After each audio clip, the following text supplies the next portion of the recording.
The Bridge. So this story takes place when I was about 16 years old. At my school, I played for the volleyball team, and every year we would go to a camp and do volunteer work for this guy. The camp was in the middle of nowhere. When we got to camp, we immediately started the work until 8 p.m. This was around October, so it was already dark. My two friends and I were sitting around the fire trying to figure of something we could do. So we were so bored we heard that there was a small river down the hill from the camp. And we thought we could check it out. The problem is that it was some guy property and the owner of the camp told us to not disturb him since the guy was a little strange. We weren't really supposed to leave the camp, but 16 years old, we love breaking the rules. We walked about 10 minutes in the camp and finally reached the river. It was bigger than we expected, and there was a large wooden bridge that crossed in the bridge was about 20 feet long, and it was enough to let truck go over it.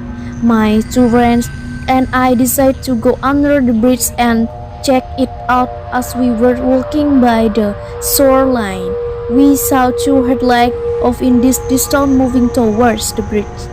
So we bolt underneath. I hit we then heard the truck roar or head and to the other side my friend. And I chose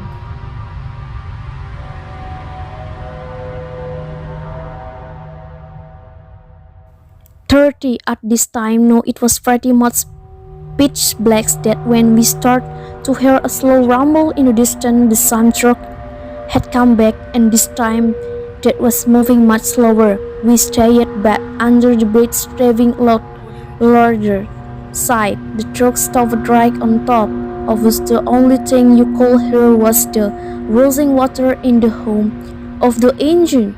The door if the truck swung open and out came a load thump on top of the bricks. Then we heard a scream saying, "I know you out there! I'm gonna find you!" I looked at my friends, and they were both shaking in the fear. This must have been the crazy property owner, and he seemed pissed at we were on his land. He started screaming and saying he was gonna hurt us if he finds us. We could see that he had a flashlight. He was swinging in it around looking for us. We heard loud sounds as he walked around a little bit, calling out for us, and thank God he never went under the bridge. Eventually, it went silent, and it sounded as he went back up into his truck. I was too tired to move. We sat there for about 10 minutes. And then my one friend who will kill Trevor whispered in my ear saying that we have to go. I gave him a quick nod, and in slow motions, we moved out from under the bridge. We started to army crawl in the swirling of the river, and I remember looking behind me to see the top of the bridge. I saw white fur V150 in the driver's seat was the man staring night right at me with a sinister smile, and he even gave me a little wave at the moment. I screamed and ran. My friend saw me run, took off after me. I could hear screaming from behind us.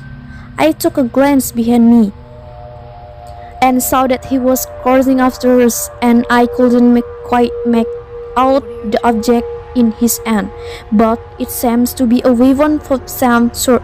We ran into the forest and ducked behind a bush. It was pitch black in the forest, and we couldn't hear a thing. We sat there for a while just checking. The man never walked past, and we never heard him. After we gathered our courage, we got up and walked back to camp, got no our tents, and tried to fall asleep. To the next morning, we got talking to the camp owner about the man that owned the property of the river. The camp owner sighed.